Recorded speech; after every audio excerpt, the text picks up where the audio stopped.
ಚಿತ್ರದುರ್ಗದಲ್ಲಿ ಮಲಯಾಳಂ ಭಾಷೆಯ ಬ್ಯಾನರ್ ಹಾಕಿದ್ದಕ್ಕೆ ಕರವೇ ಕಾರ್ಯಕರ್ತರು ಆಕ್ರೋಶವನ್ನ ವ್ಯಕ್ತಪಡಿಸಿದ್ದಾರೆ. ಚಿತ್ರದುರ್ಗ ನಗರದ ಎಸ್ಜಿಎಂ ನರ್ಸಿಂಗ್ ಕಾಲೇಜು ಬಳಿ ಈ ಘಟನೆ ನಡೆದಿದ್ದು, ಕಾಲೇಜು ಕಟ್ಟಡಕ್ಕೆ ಮಲಯಾಳಂ ಭಾಷೆಯಲ್ಲಿ ಬ್ಯಾನರ್ ಅಳವಡಿಸಲಾಗಿತ್ತು. ಬ್ಯಾನರ್ ಅನ್ನ ಎಸ್ಜಿಎಂ ನರ್ಸಿಂಗ್ ಕಾಲೇಜಿನ ವಿದ್ಯಾರ್ಥಿಗಳು ಅಳವಡಿಸಿದ್ದಾರೆ. ವಿಷಯ ತಿಳಿದು ಕರವೇ ನಾರಾಯಣಗೌಡ ಬಣದ ಕಾರ್ಯಕರ್ತರು ಸ್ಥಳಕ್ಕೆ ಆಗಮಿಸಿ ಪ್ರತಿಭಟನೆ ನಡೆಸಿದ್ದಾರೆ. ಕರವೇ ಜಿಲ್ಲಾಧ್ಯಕ್ಷ ಟಿ ರಮೇಶ್ ನೇತೃತ್ವದಲ್ಲಿ ಪ್ರತಿಭಟನೆ ನಡೆಸಿದ ಕಾರ್ಯಕರ್ತರು ಮಲಯಾಳಂ ಭಾಷೆಯ ಬ್ಯಾನರ್ ಅನ್ನ ಹರಿದು ಹಾಕಿ ಆಕ್ರೋಶವನ್ನ ವ್ಯಕ್ತಪಡಿಸಿದ್ದಾರೆ.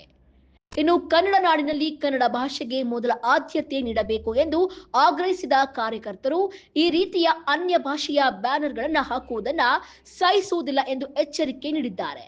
ಇದೇ ವೇಳೆ ಕಾಲೇಜು ಸಿಬ್ಬಂದಿಯನ್ನ ಕರವೇ ಮುಖಂಡರು ತರಾಟೆಗೆ ತೆಗೆದುಕೊಂಡಿದ್ದಾರೆ. ಬ್ಯಾನರ್ ಈಗಾಗಲೇ ತೆರವುಗೊಳಿಸಲಾಗಿದೆ ಎಂದು ಕಾಲೇಜು ಸಿಬ್ಬಂದಿ ಸಮಜಾಯಿಷಿ ನೀಡಿದ್ದಾರೆ. ಆದರೂ ಸ್ಥಳದಲ್ಲಿ ಕೆಲಕಾಲ ಮಾತಿನ ಚಕಮಕಿ ಹಾಗೂ ಪ್ರತಿಭಟನೆಯ ವಾತಾವರಣ ನಿರ್ಮಾಣವಾಗಿತ್ತು. ಇನ್ನಷ್ಟು ಹೆಚ್ಚಿನ ಅಪ್ಡೇಟ್ಸ್ಗಾಗಿ ನೋಡ್ತಾ ಇರಿ PTV ನ್ಯೂಸ್ ಕನ್ನಡ.